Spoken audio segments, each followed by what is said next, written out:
The Blades Ramble are proudly supported by our main channel sponsor, My Business Group, a group of brands designed to support owners, leaders and managers in business. If you're looking to grow your business, contact mybusinessgroup.co.uk today for more information or follow the link in the description below. Blades fans, subscribe to Blades Ramble. Up the Blades.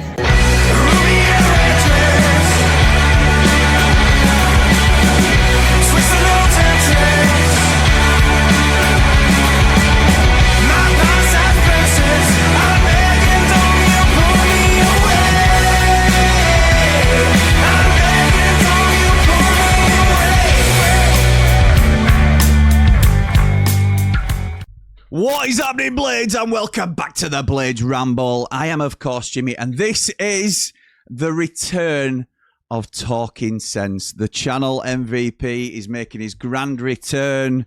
There has been some serious negotiating going on behind the scenes. I'm not chuffing coming on when there's chuff all to talk about.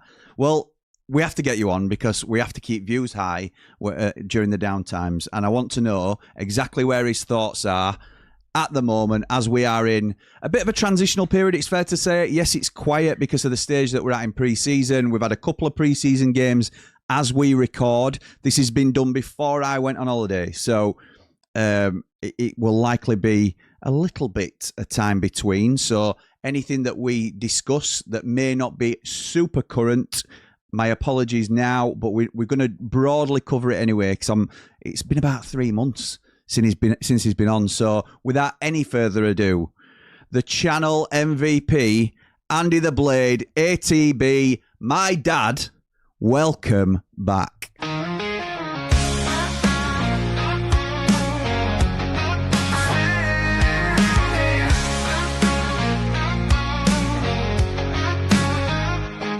He's a man with a plan, sharp as steel. Andy the Blade got the knowledge appeal in the world of blades. He's the king we trust. Jimmy's dad on the mic, kicking up the dust. ATB, he's a channel MVP. Sharp wit, sharp mind, that's the key. Blades Ramble, bringing truth in the game. Andy the Blade, remember the name. Honestly, we so the first thing you do, that they can hear you, by the way, as soon as that intro goes on, so everybody will have heard you say, "Thank you very much, Jerry," you know, blah blah blah, whatever it is. It's been that long since you've been on, you forgot that I actually intro you. I didn't get me countdown. I didn't get anything. I have to have makeup woman in. Normally, you send makeup lady around and all sorts of stuff for me. I do, yeah. And you don't need it when you're as bronzed as you are, Dad. You don't need a makeup lady at all. So, Dad, welcome back. I obviously speak to you very regularly, but for the people that have missed your face, how are you doing? Let everybody know how you've been getting on. Yeah, I've been doing very well. Well, it's been a bit up and down, really. We've had a few things happen. I lost my dad a few weeks ago, and obviously that affected everything. But, you know, we're getting on with things. And so we're looking forward to the new season. But I've been away, just as usual, for a few days here and there. But, yeah, obviously I've got a good family around me. So we've all been helping each other out. So everything's fine now. Yeah, thank you for the updates. Obviously, it's a very personal thing to our family, but I know that a lot of people have been asking about you, those that knew the situation. You were comfortable with us acknowledging it on screen as well. So I've got a lot of nice messages from all the Ramblers and things like that. It was greatly appreciated. So yeah, absolutely right. So Big Call is the reason we are Blades. So we do, it does leave us with some tainted memories, I suppose, in some ways. So we have to suffer the red and white, and a lot of people are in a bit of a negative spot with Sheffield United at the minute, Dad, and it's just, I wanted to get your perspective on things. You know that I always try and look at, I see why people would be upset, but I like to look at the positives, and this might be good, and we'll see where it takes us. You can sometimes be a little bit more blunt and sharp-ended than that, and sort of just say it as I think a lot of people feel. What's your general feelings on the direction of the club at the minute? Since you were last on, there's been the ownership concerns. We've sold Andre Brooks, who I know you weren't a huge fan of, but we got, you acknowledged that he played well last season and was coming into his own a little bit. We've signed Ramel Donovan, who in the very small bits that we've looked at looks okay, but we've also potentially missed out on a couple of targets. Some people think we're being slow in the transfer market. What's your general thoughts on what? I know that this is the last question, the only question I want you to answer after I've covered it all. What are your general thoughts on where we are as a club at the minute, Dad? You always do this. You ask about 15 questions, young man. Just let me your thoughts, and then you ask me about 15 I'm off things. out now for 10 minutes. I know you have to get a cup of tea or something, aren't you, while I try and remember what you asked me. So, I mean, the thing is, as you know, when I come on here, I just talk to you like we always used to talk in car coming home from matches and stuff. So a lot of this stuff is just sort of like off the top of my head and things like that. So at the moment, I'm not too bothered. I'm not too worried, but I'm getting a little bit perturbed. I've got to say, I'm getting a little bit perturbed because all the things that are coming out, they're all saying the right things. Chris Wilder's saying the right things about, everything's okay. We're getting on fine with everything. We've got our targets. The owner says, that there's no problem with the payment of the bills, but it's not happening. And why does it happen in the first place? So why, if you think about it, we haven't paid anything out, have we, at all since for quite a while, because we haven't paid the bills to the Prince since we've done that. We've had money coming in from our sales. We haven't bought anybody. We haven't spent any money, so nothing's gone out at all. So you're thinking, what is happening? So I mean, I'm not too bothered about the performances in the friendlies, which probably were another one of your questions, but probably one in and amongst the 10. But I mean, these are just early days, and people. To be fair, like you were saying, Bamford, I heard you saying on one of your rambles, Bamford's been as bad as anybody, really. But we know that he's got it in his locker, and he'll be all right. You just know he's going to be one of them players who, he's ain't great in pre-season, and he's not too bothered and what have you. But I've no problems with him. But it's everybody's just getting going. So I'm not too bothered about that. If nothing happens in next week or two, I will start thinking, what is happening to the money, basically, but without anything else. So that's the problem I've got with that. I've just been having to think about it before I came on. We have got a half decent team anyway, because obviously nobody's gone as yet, except for Brooks. And what are your thoughts on losing Brooks, Dad? Right. Well, my thoughts on losing Brooks was, I thought he was decent. I thought he played decent. I thought he was inconsistent, but he was showing flashes of playing really well at times last year. And I think we've probably on the balance of everything, I think we've got a decent deal. If we've got 10 million for him, I think it's a decent deal. Yeah. If we'd have sold him for 5 million, I'd have said, I'm not sure. Rising to 10 that might never get met. Yeah, but if 7 million would have probably been about fair for him, to be honest. But I think if we've got 10, or we can get 10 for him, I think we've got a good deal for him. So I would have valued him about 7, maybe 8 tops.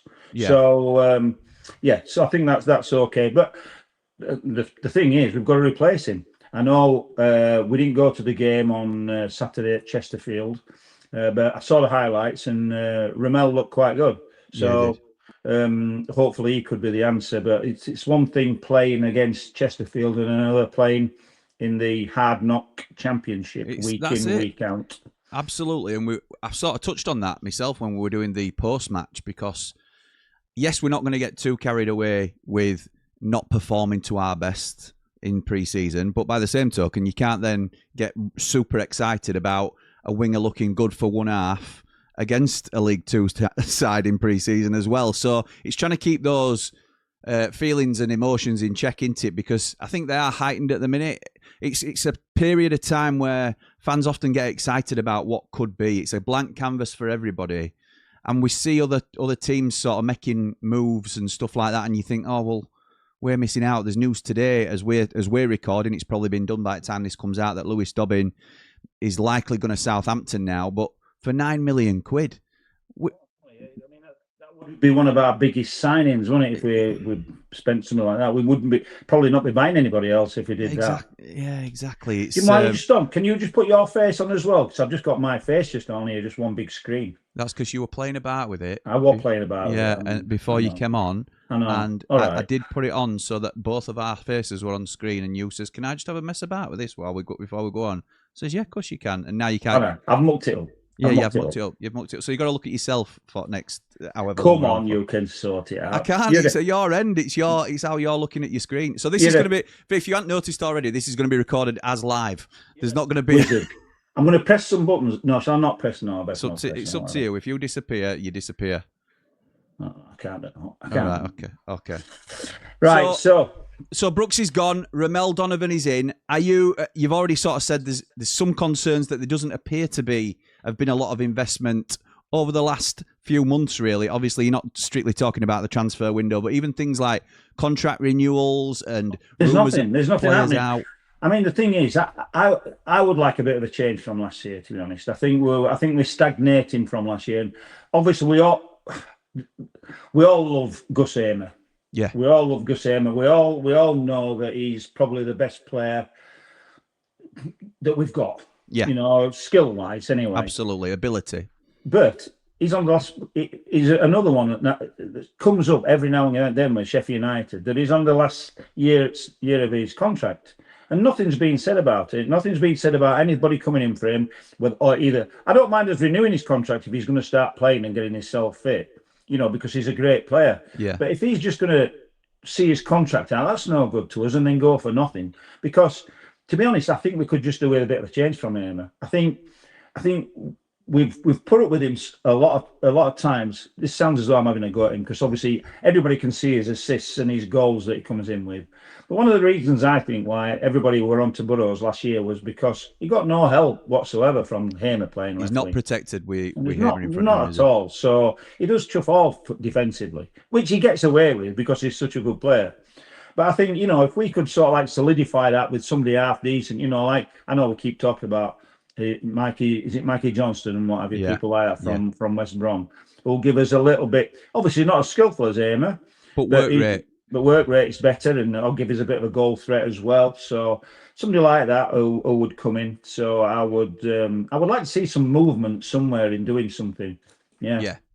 So as we speak, Dad, and I keep coming back to this because there may be a few days between. So the Hamer, we might have had an update. Somebody might be interested in Hamer, whatever it might be by the time this comes out. But as we record, we've had 2 pre-season friendlies. We've played Halifax and we've played Chesterfield.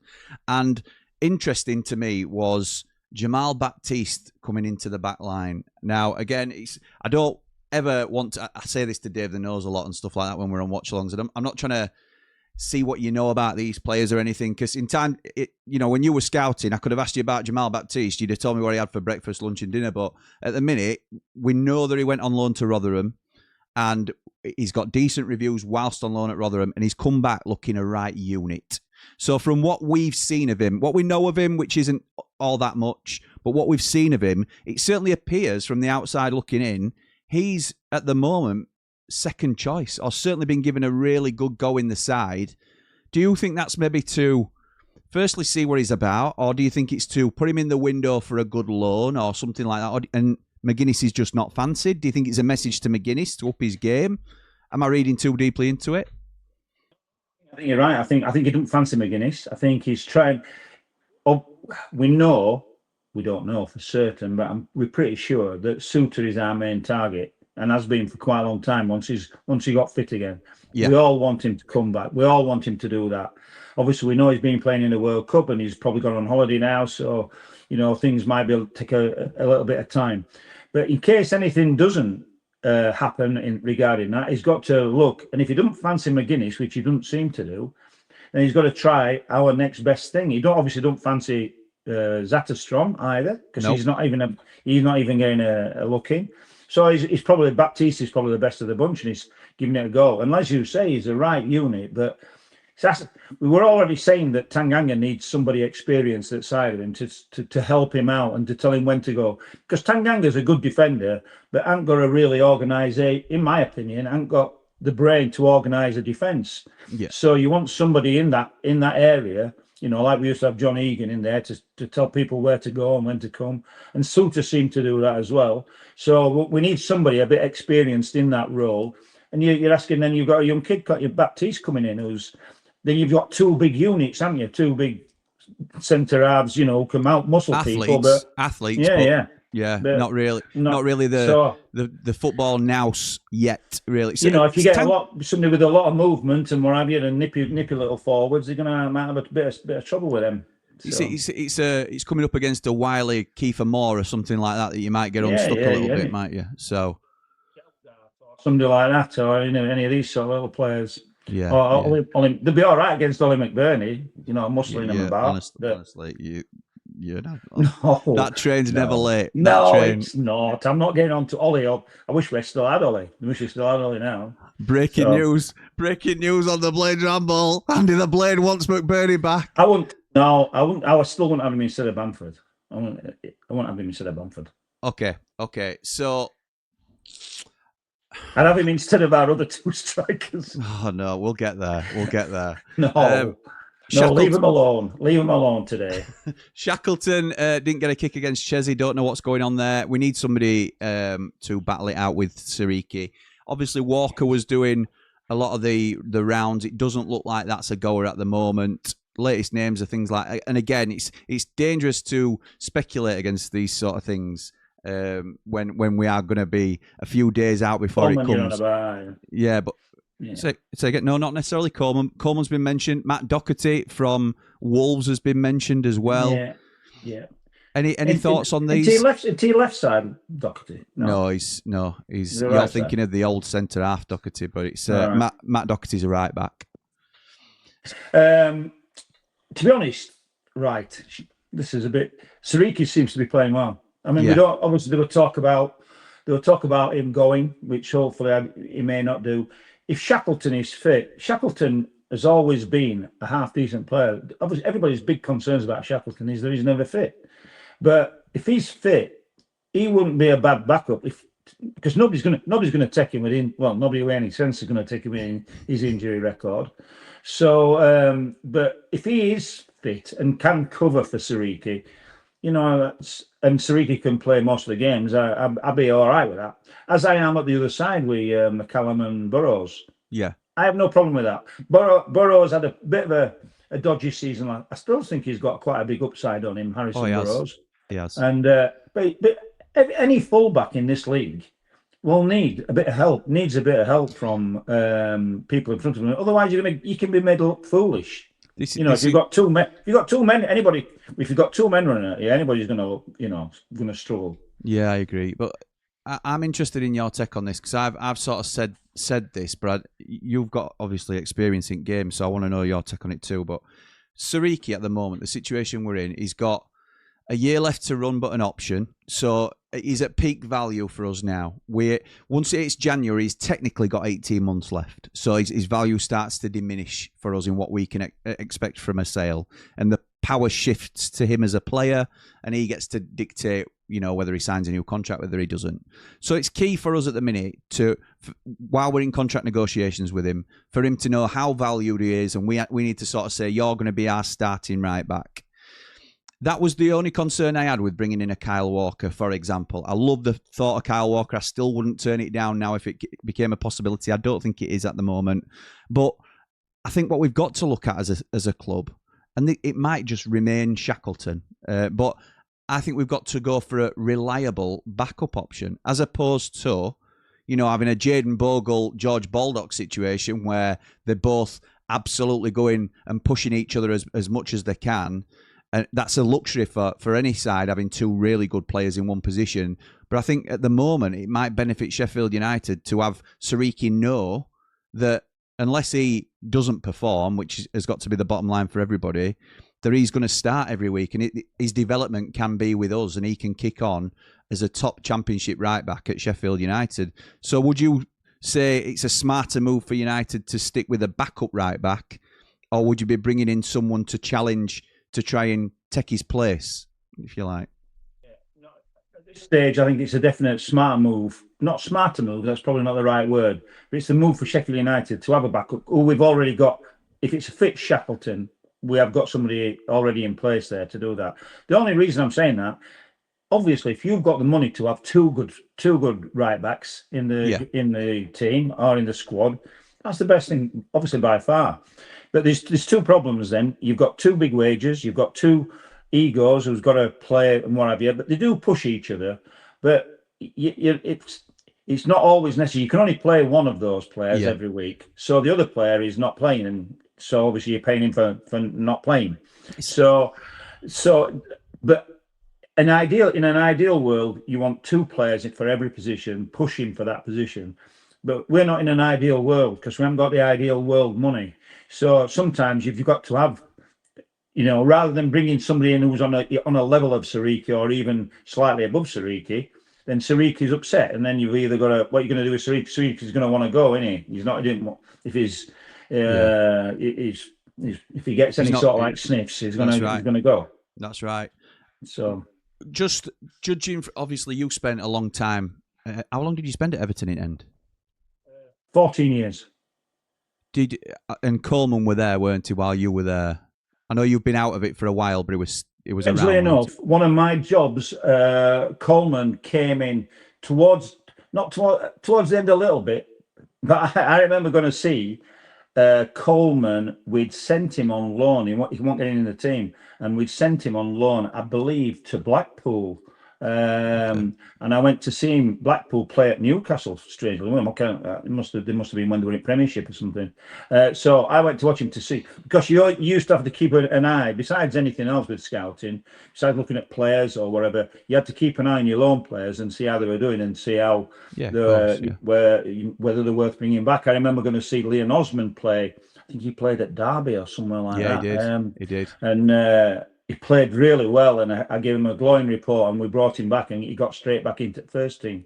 And a bit the same with Seamus, and he were really good going forward. A little bit like, obviously we've had a few of them sort of fullbacks, haven't we? But defensively, he left a little bit to be desired. So I was involved. I wasn't involved in, because he were a real big find for Everton at the time, because he came straight from the Irish League, which it's a big step up, which we hope, like our captain Sam Curtis can do. Yeah.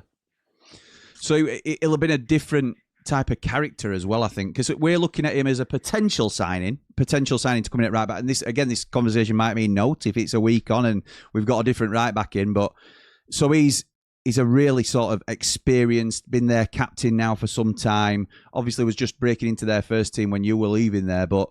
Do you think he'd be a decent fit for what we're after as cover at right back? Or do you think he's probably a bit too late in the day for him?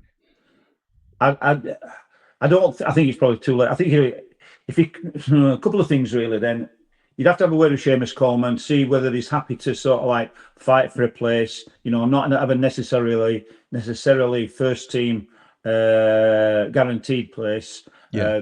So to push Sariki, it's always good having good pros, which Seamus Coleman was, around the place, because he lifts the other players and he gives them.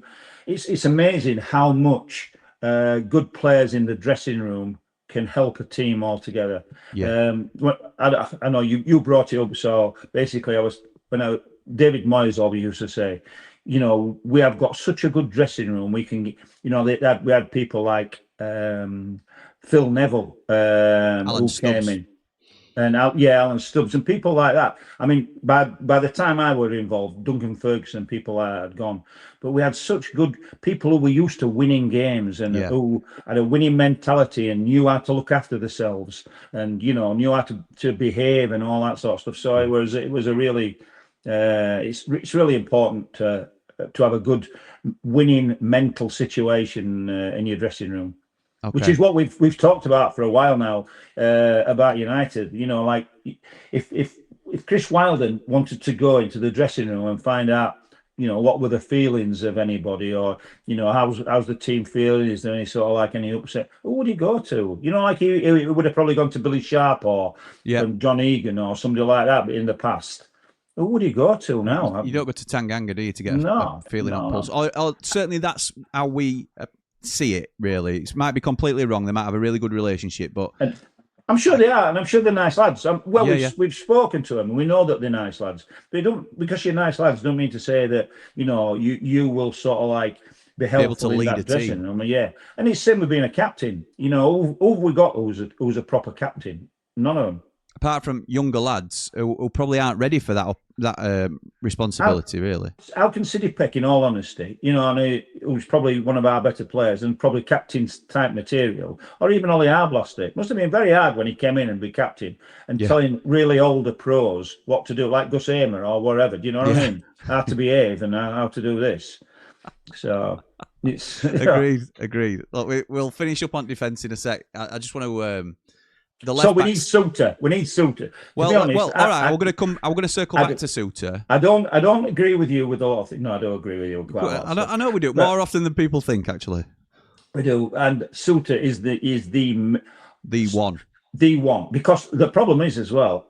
I can't think of anybody else who we can go for. The kid at Coventry would have been ideal, but he's just signed a new 4-year deal, hasn't he, with Coventry? Bobby Thomas. Thomas. Yeah, he would have been another similar sort of player. We circle back, and people don't like Unitedites doing this, but we've always been big fans of Joe Worrell, but he's another couple of years older since we've spoken about him. Had a lot of football. Yeah. Harry Suter's proven, and he fit in with the environment. He understood the club. He got it. And he was very, very good in the shirt. So I'm sure there must be another centre half, but obviously that's what you have your scouting systems for. To have you have your lists and things, and you go around and while you're watching. While you're watching teams, you pick up, names and things. This is what I'm going to circle back to, though, Dad, with Suter, because it was just something I forgot to cover when we were initially talking about him. I've done a video that will have been out before this, that's not actually come out yet as we record, but it'll be out before this, and it's explaining the difficulties of managing your transfer budget. So we've got a finite budget, which we know. Wilder has to allocate that into certain places. Have we got any budget? That's the big thing I'm thinking about. Well, that's what I mean. Yeah, of course we'll have a budget. We don't know how big it is. And that video is very speculative, but it's trying to just explain how difficult it is, because you could get all your ducks in a row, and then you're waiting for Harry Suter, and then all of a sudden Harry Suter says, "Thanks very much. I would have loved to have come, but Wrexham have just offered me 20 grand a week more than you're giving us." So then your house of cards falls a little bit, and that permanent transfer that you've put all your eggs into that Harry Suter basket, you might now have to go and switch and get somebody else. So, and that might mean you're on a completely new page of your recruitment plans, because you might have more money for a different winger, but less money. You might get a loan centre back now. So what do we do? It's a game of chess, really, because you can't do it. You're very astute with this. Obviously, you are, because obviously you've heard me talking about it, but you've also done it yourself as well to an extent with the scouting. So you know the situation. Also, all sorts can go wrong with. I mean, I remember slightly different tale. Moyes left Everton to go to Manchester United, and he realised that all he needed, or what he thought he needed, was a dynamic midfield player, and he had Fabregas lined up to sign for Man United, and everything. So didn't look at anything else, or certainly I'm not saying he didn't look at anything else, but everything else was passed by because of Fabregas, because all his eggs were in one bag. He was the boy. He was the Suter. He needed him. He was, and he needed him. And then he decided not to go, and everybody else who could have been in place of him had already gone by that time, because it was held on. He held on and he held on. He thought we were going to get him, and he didn't get him in the end, and finished up buying big curly-haired lad from Everton away. Fellaini, yeah. Who want Fabregas? I haven't let me tell you. He certainly was not Fabregas. Wilder's gambling, isn't he? If he's going for Suter, and that's what we're assuming, we don't know, but it's a dangerous game to play, because if Suter turns us down eventually, or Leicester don't agree to the terms, or whatever, there could be any ripples in it might fail the medical. So we put all our eggs, or the majority of eggs, in the Suter basket. It's a nightmare. And if we preemptive go somewhere else because we can't wait on Harry Suter, then he ends up going somewhere else anyway. Absolutely. What do you do? I mean, Harry Suter might be saying, give us a break. I've just been playing for Australia, I know. So I haven't had a break. I've been injured. I've been, playing for Leicester. I've been playing straight into good playing Australia. Let me have a week or two just to come round, and we'll say, okay, then we'll wait for you. Miss out on all other centre halves will get sold, and then he says, no, I'm off to Wrexham. Wrexham's men. Well, or he might say, I don't think it'd be like that. I'd say, listen, I'd love to come to Sheffield United, but I've been offered 25 grand a week to go to Wrexham. If you can match that, I'll come. Yeah, and we'll say, we can't. 25 grand a week more. It's not. You know what I mean? Yeah, I do. Yeah, they've outbid us, and that could very well happen now that we are not as powerful as we once were in the division in terms of finance. So, but on the other hand, what do you do? Do you say, well, Harry? This is what the other option. You say, Harry, you've got to tell us now, otherwise, we're going to go somewhere else. And I say, well, okay, then you go somewhere else, and then we go and get somebody who's not as good. And then what ultimately happens is we've said no to Harry Souttar because we can't afford to wait. He ends up at a Wrexham anyway and has a brilliant season. And everybody's saying, why didn't United go for him? Wait for him. Yeah, I know. It's really they might not get him for cheaper because there's now then not two clubs in for him, just one. That's right. Just finishing up on the defence then, Dad. Left back, we are strong at left back in terms of the options that we've got. Like you say, rightly say, Burrows had what I would probably say were a disappointing season for him last year, just due to the season he had previous. We know the levels he can get to. Sam McCallum was one of the few shining lights, I thought, last season. Got very unlucky with injury. He probably would usually start as favourite, but Burrows seems to have sort of nudged it a little bit in pre-season so far. We've also still got Reece Norrington-Davies on the books, who doesn't look like he's going to be involved, but there is interest in Burrows. So where do you see this potentially ending up? Because the way I view it, and a little bit like the right-back situation is, when we are so tight financially, which I think we are going to be, and we're going to have to sort of make some difficult decisions, can we afford to have an asset like that's worth 6-7 million quid like Harrison Burrows sitting on the bench? We can't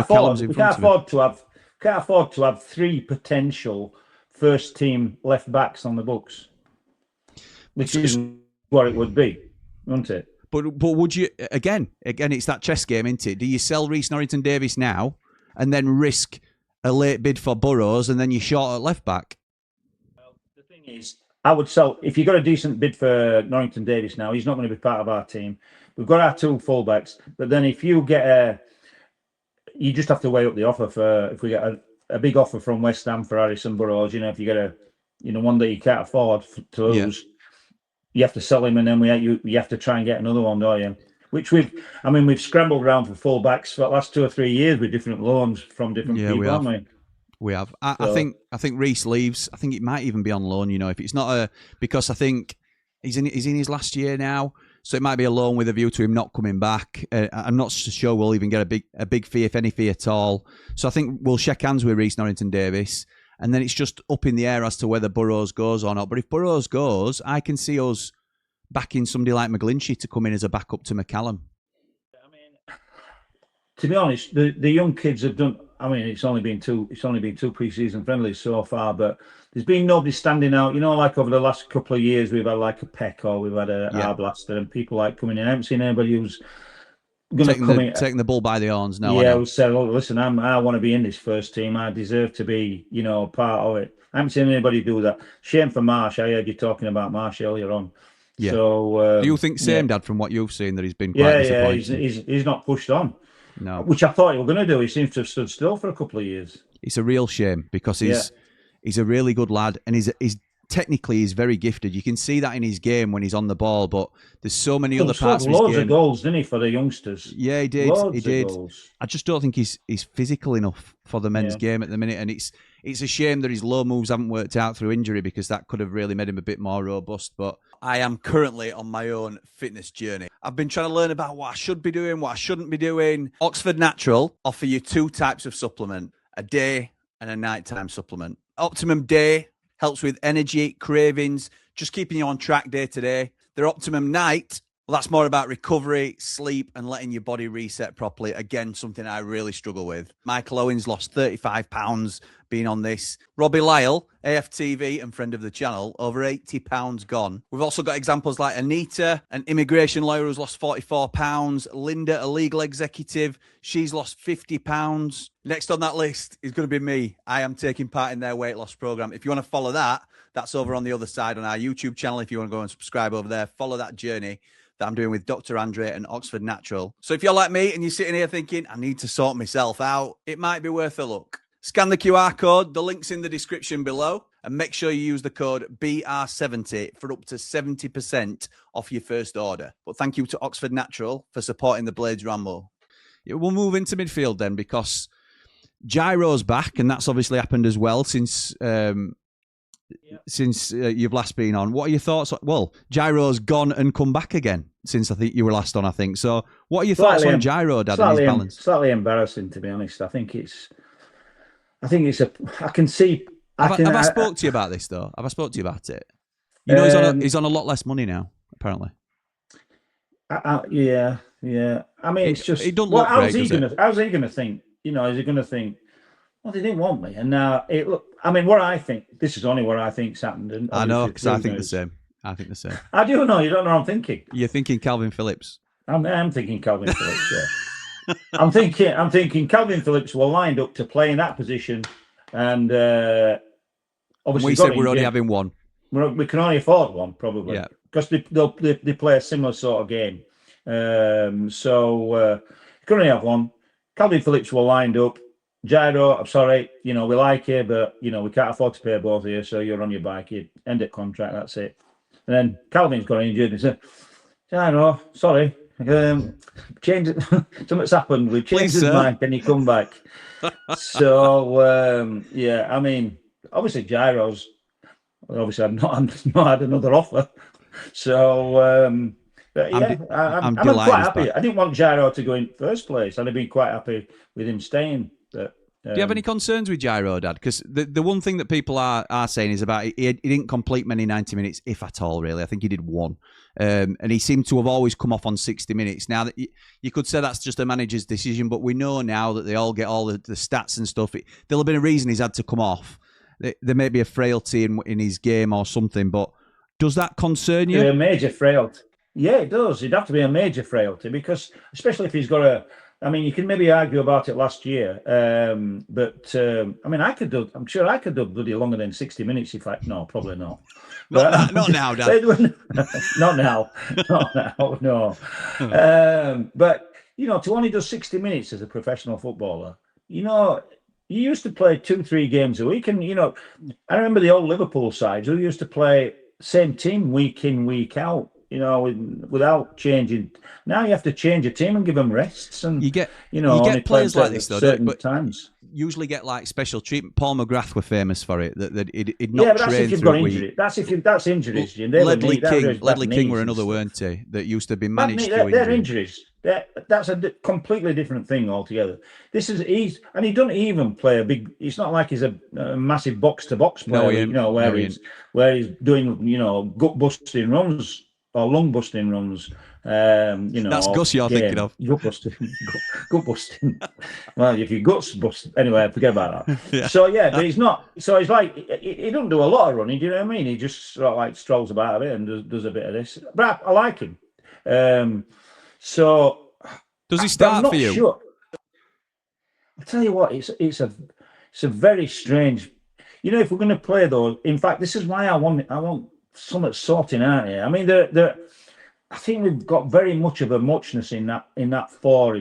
We've got four to play in that two defensive midfield roles, haven't we? At the moment, Peck goes, doesn't he? We think we've got Peck, Rothwell, Arblaster, and Gyro. Yeah, I mean, I'm forgetting about Chong. Chong's still there as well, isn't he? Chong's more of a winger, I think, isn't he? But yeah.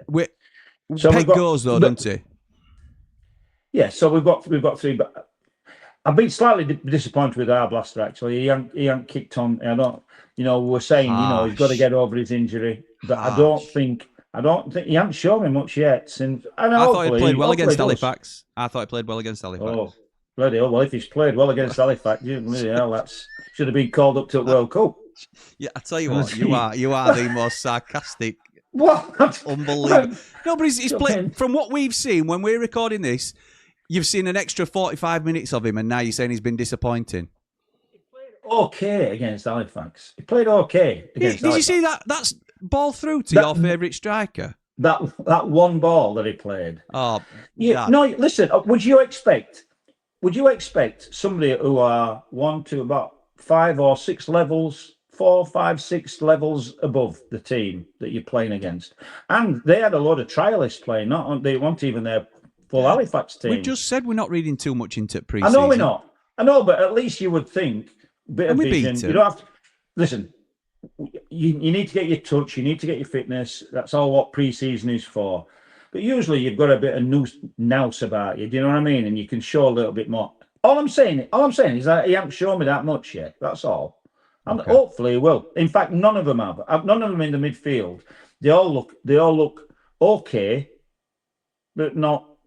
Do we need to write home about? I think. No, I don't think we can't do out about it. Really, I don't think we could do out about them.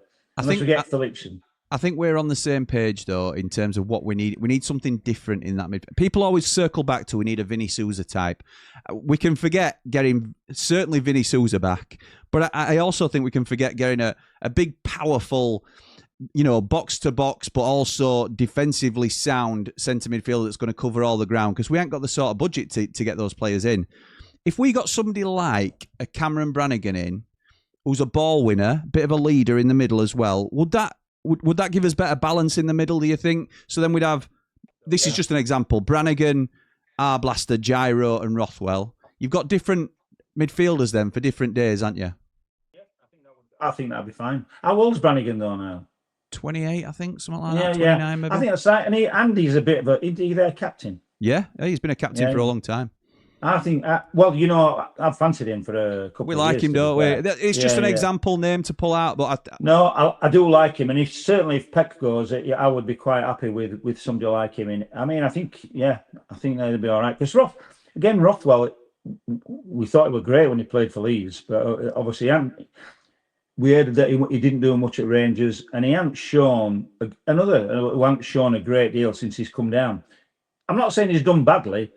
But he hasn't shown a great deal. So I think we're okay. I think we're okay in that central midfield area, but not great. Okay. The wingers are obviously a concern for us all still. As again, another reminder, we are recording early, but at the moment, we've sold Brooks. We've got Romel Donovan in, which we've talked about very briefly. Other than that, we've got Chong and then Gus Amer, who's been playing as like a pseudo left forward. Now, this sort of leads into my next question, Dad, because in pre-season, the 2 games we've seen so far, we've played a 4-2-3-1 and a 4-4-2, depending on the personnel. And whenever Gus Amer's played, it's tended to be a 4-4-2. So he's started on the left and drifted into that space that the 10 isn't vacating. And there's been talk of him maybe not being a left-sider come the start of the season if he's still here. Now, it's all hypothetical because we don't know where Gus is going to be, but if we take the 10 out of our game, that obviously affects Callum O'Hare. He's not a winger by any means. And also, if we're going 2 up top, then we're all very comfortable with Bamford, or certainly me and you are. Surely it's Tyrese Campbell to partner him rather than Tom Cannon for us, isn't it? I know neither had a good season last year, and I know how you feel about Cannon. It's not bait. I'm not personal about. I'm not. No, you're not. We're not personal about anybody, but I'm not. I think as a partnership, Tyrese Campbell and Pat Bamford. If we can get Ty Campbell back to anything like, then surely that's the 2.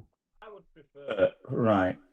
We've got the 2 conundrums that we've got. It's strange, really. The team that I'm thinking about here, because obviously.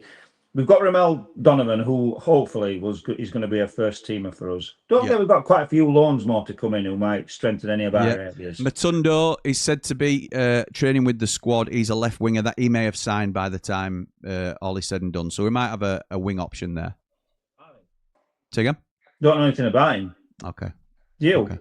Not much in all honesty. He's been playing abroad, hasn't he? Playing in Switzerland. Yeah, he's gone for big money before, and he's been highly thought of. Right. But it's another resurrection story, I think. This one. The thing is, I'm going to say our big 2 conundrums are two of our better players, Hamer and O'Hare. And it's where you play them. Yeah. Where do you play them to get the best out of them? Well, I think O'Hare's Because- easier, but more rigid than the other. Can O'Hare not play on the wing? Do you not think O'Hare? I know I can have seen some people say, "Do not play O'Hare on the wing." What do we always say? What do me and you always say about Callum O'Hare? And I think we both stand by it. He looks quicker than he is because he's got such little legs. He's no pace. I don't think he can take a man on. I think he's good with his low centre of gravity and his close control. I think he's good, which makes him okay between the lines as a 10. But he's not a winger. He's not going to take his man on and beat him for pace or anything. Where does he play? Where's his best position? He's a 10. Is he? Yeah. You see, the thing is, I mean, I'd be quite happy for us to get rid of Hamer and play, get some money in for him and play a proper left wing, which I've spoken about earlier, didn't I? About what they call him or whoever. Max Johnston, yeah. But then, do you know what I would like? I would like Bamford. I would Mikey like to Johnston, play not Max Johnston. Mikey Johnston. Sorry. Yeah, you keep calling him Max, don't you? You call him Max earlier. He's a left back, I think, Max Johnston. What I would like is I would like Bamford to play up front, and I would like a goal scorer come midfielder to play in behind him. Behind him. You want a Jude Bellingham? Well, yeah, I wouldn't mind a Jude Bellingham, obviously. I was thinking more in the lines of Geldart, who I spoke about, or Josh Windass. Josh Windass is another ideal one. Afternoon, Josh. Hey? Afternoon, Josh. Afternoon, Josh, yeah. But those sort of players who are sort of like a bit of a hybrid attacking midfielder stroke striker. Like a second striker, yeah. Yeah, who can play in just behind.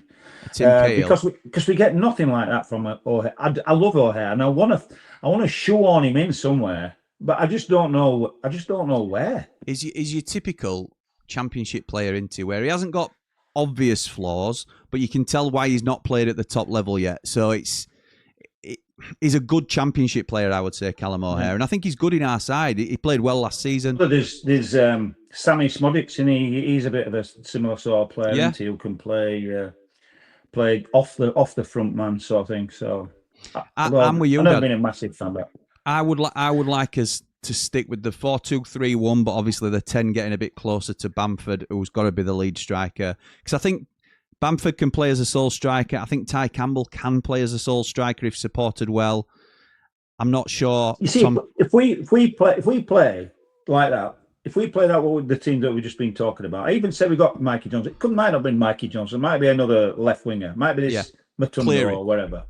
So we've got Cleary. We've got a left winger there, and we've got a right winger, which everybody's been on about. We've got two defensive midfielders, and then we've got Bamford, who's a goal scorer, and that's it. We haven't got. I know we've got another player to get in there, whether that be O'Hare or whoever. Yeah, we've only got Bamford, who's really a goal scorer in the team. I tell you who was doing the rounds a couple of weeks ago and might get the odd chance in a rotated side, but Matt Crooks were a name doing rounds. Oh, was it? Don't mind it, you know. Don't mind it. I know he's not a... But again, this is the market we're shopping in now, and this is what we have to get used to in terms of we're not going to get superstar names, and also to throw into the pot as well, we'll have other loan spots that we can use for these type of players. You know, the loan spots, I understand. Don't get me wrong, the loan spots, I understand that we have to wait for loans. Yeah, because it's always the case that it's towards the end of the window before loans, and sometimes it's into when season started at the loans. Yeah. But if we're buying players in, and there's certain areas. If we could there's certain areas that we need to fill before the season starts, otherwise we're going to be struggling, and we're going to be like, you know, we seem to do it every year that we've got a patched up team for the first 2 or 3 games, and and then we do all right once we start getting some people, and we sort of like get it sorted out a little bit sometimes. Centre half and left wing now, isn't it? Pardon? Centre half and left wing. Centre half and left wing, because we can make do amend, but then hopefully get some really good loans in, or better buys. But we need those two in. We can't be waiting till the end of the window before getting those in, because it'd be too late. We could have lost 4 games by then. Yeah. Okay. So, Tom Cannon, stick or twist?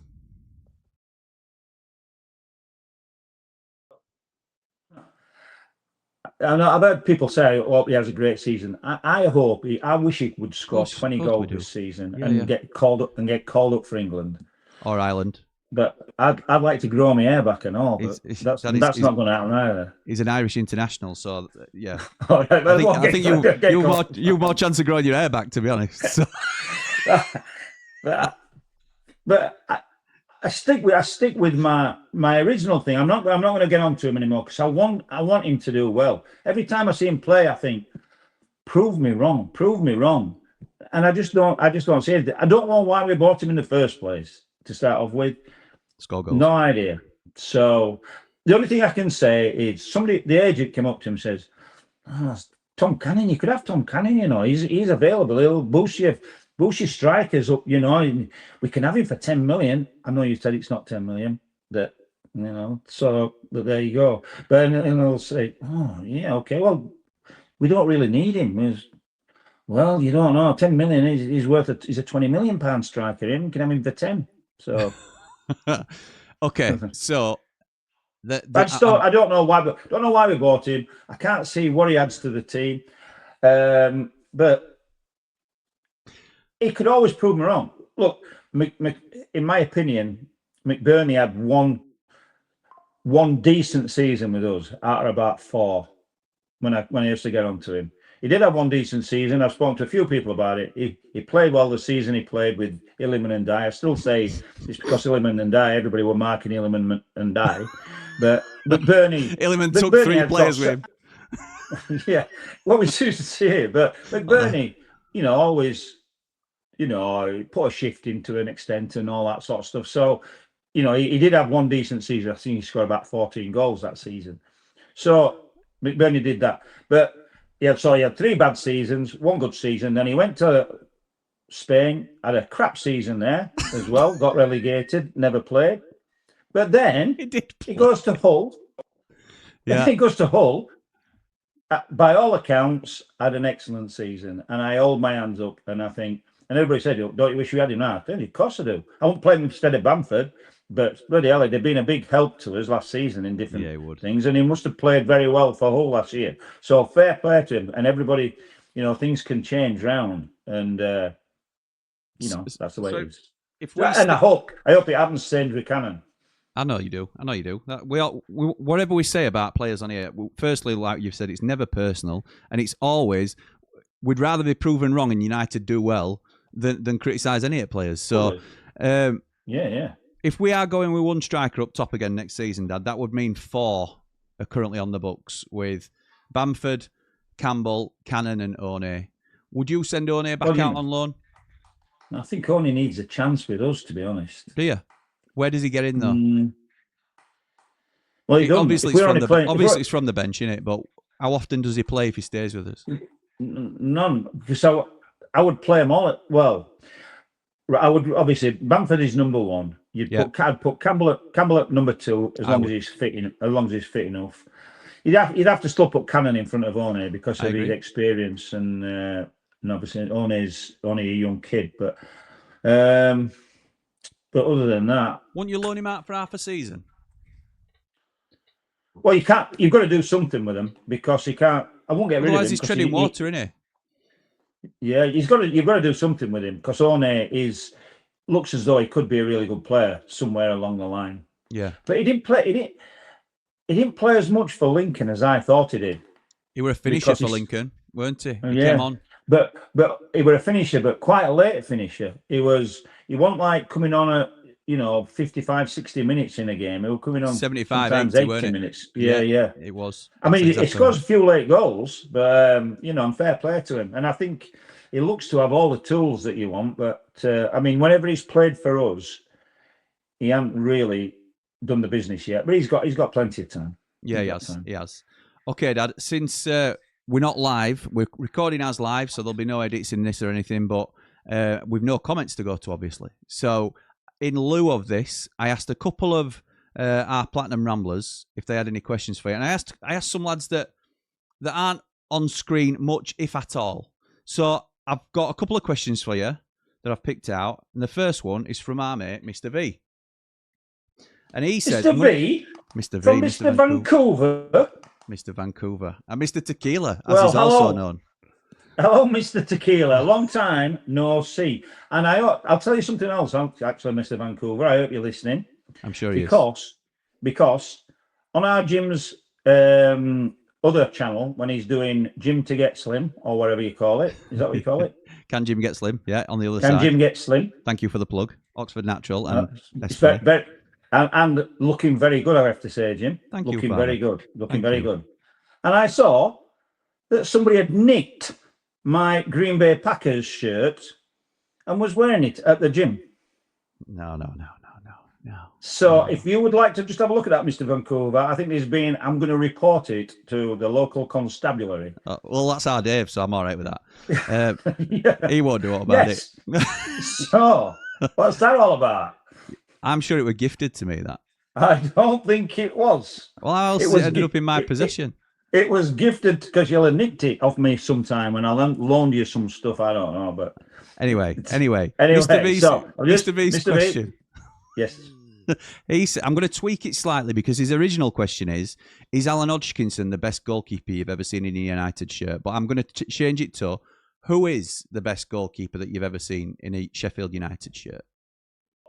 Hodgkinson I was only young when Alan Hodgkinson, believe it or not. In fact, last conversation I had with my dad, I was talking about Alan Hodgkinson, and he says, We were together, weren't we?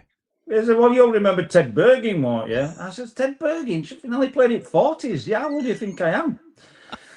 So, oh, bloody hell, I thought you bloody remember him. It was Fred somebody else and all, weren't it, you were on about? Anyway, Yeah. So Alan Hodgkinson, I was very young when I saw Alan Hodgkinson, and from what I remember of him, he was very good technically, and he went on to become a really quite renowned goalkeeping coach for loads of teams. But he wasn't really big enough. He were only quite a smallish chap, I think. 5 foot something. Yeah, I think I'm going to say 5'10", something like that. Yeah. So I would say that the best goalkeeper that I have seen on a regular basis would probably be Alan Kelly, I would have said. But Longevity. Dean Henderson, but Dean Henderson is probably the best keeper. I would agree with that. So Dean Henderson, I think you're right in terms of the best. Is that the same as your favourite goalkeeper? I know it's a different question, but who's your favourite keeper?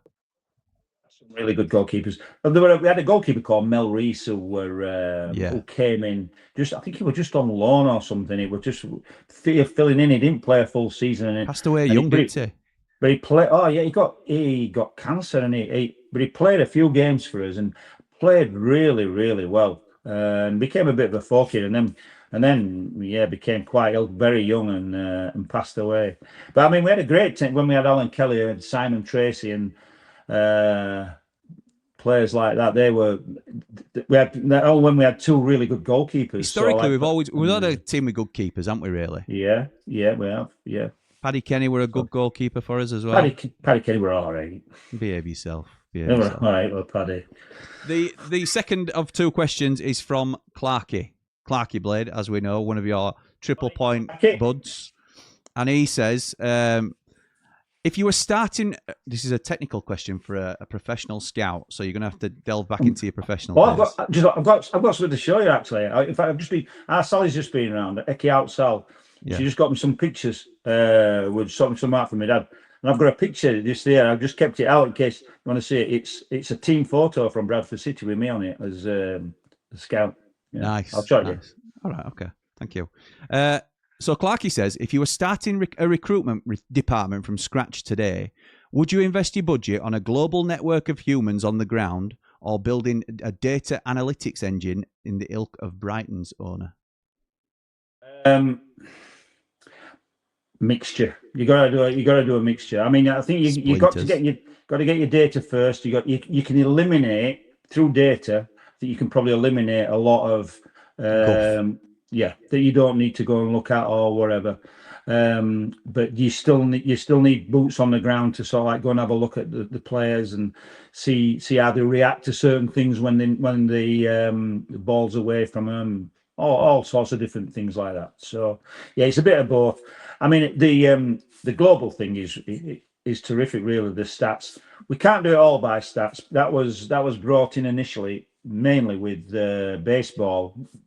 Billy Bean, Moneyball. I think it was something called Billy Bean with Oakland A's, who found a new way of looking at different things that they had, because Oakland A's were just a smaller club compared to the LA Dodgers and the all that sort of New York Yankees. So they had to find an edge.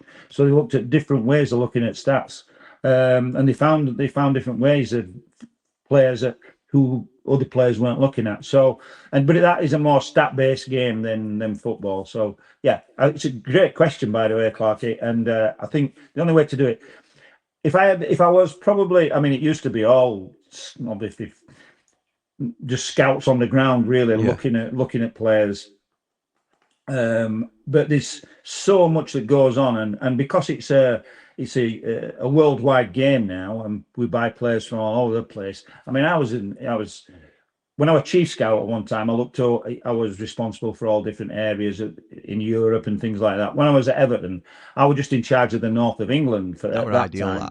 That were ideal, wasn't it? Yeah, and that's as far as so I knew most of the players up as far as Scotland and then down as far as the Midlands. But then we had another scout in Scotland, and we had a scout in Wales and Ireland, and then we had a scout in Germany, scout in Spain. Do you know what I mean? So we had we had players who looked at that. But we also had it wasn't so much a department like Brighton and Brentford's are now, but we had a video people who sort of like, we'd say look at this player, and so he could pull reports down and sort of like get them on video. We'd be looking at, so we'd have a bit of both and get all their stats.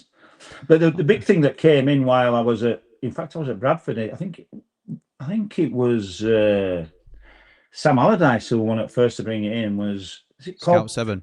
No. Why That's Pro? nothing to do with it. No, the Pro Zone. Is it the Pro Zone thing where they'd have cameras? They'd have cameras all over the people wear the vest now, but they used to have cameras all over you had to set them up in the grounds, and they would film players, and they would be able to tell them how far they run and all that sort of stuff. And you're talking 20 years ago now, 25 years ago, aren't you? So it's 25 years ago now. It's crazy to think. Okay, thank you for that, Dad. I think that's. I'm going to circle back to when we first got together today, and you were sort of saying, "I'm not that worried at the minute. I'm just going to sort of see how it goes, but I'd like activity to start picking up." I'm conscious that it's very early, and we're still a month out from the season even getting underway with the Carabao Cup. But if we were to kick off the season tomorrow, how confident would you be that we'd have a decent go at it, and where would you position us in the table? With the team that we've got now, with nobody in, nobody out. Yep. We'll come back to it before season or just as season starts, but as we are now. I'd still probably, I'd say we'd sneak into top 8. Good. I would too. Yeah. I don't think, we'd be nowhere near your West Hams and your Wolves and stuff like that, but we're better than a lot. Even with what we've got, we're better than a good half of the teams. We can keep pace with your Middlesbroughs and Norwich, West Brom, can't we? I'll be supporting United no matter what they are. Even if you sell them all, I will still be selling United. I'll still be supporting United. So. Well said. Dad, anything else you want to say before I let you go? Thank you very much for coming back on. It's always great to get you on. Picture. Say again? Oh, show us a picture then. Can you see me? No, up a bit. Pull it back a bit. Bit more. Yeah, there you are. Right hand side. Far right. Terry Yorith there next to Jagger. I'll tell you what, you ought to have a little contest, see how many of them you can name. There's some well-known players on that team. I will. I'll have a little look at it when I watch back. Sheffield United players. Anything else you'd like to say to the Blades who haven't seen you for 3 months, Dad? I'll be seeing you soon. Hopefully we'll play at Triple Point, and as usual, we've got all the season tickets sorted out, haven't we, Jim? So we have. Yeah, we'll probably be making a couple of more pre-seasons. Don't know what yet. We'll have to see. We'll try, won't we? Because I'm away, so we'll certainly try. You're away. You're always away. I'm always away. I'm always out the country. You're always out at country. I know.